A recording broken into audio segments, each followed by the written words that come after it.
ang dami ng tao dyan? Kasi dito parang napakaraming pulis na nakaabang sa kanila. Parang gaano kadami ang nakikita mong tao dyan?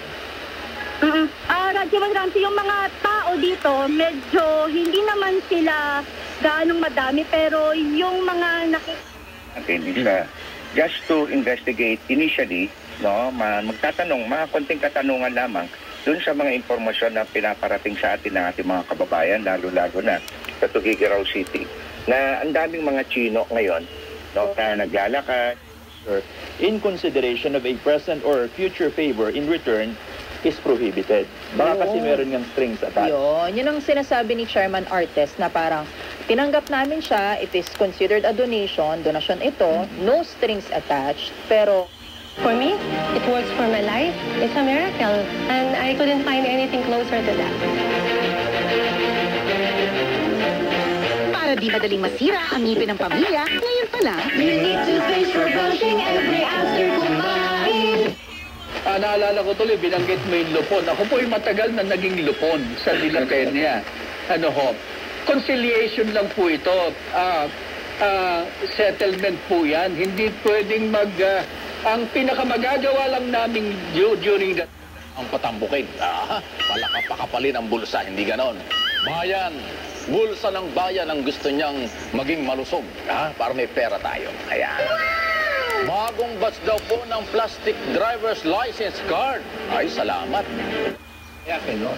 Kasi mas ginagamit na ngayon mag-argo na payak, balik-payak po tayo na pumumuhay.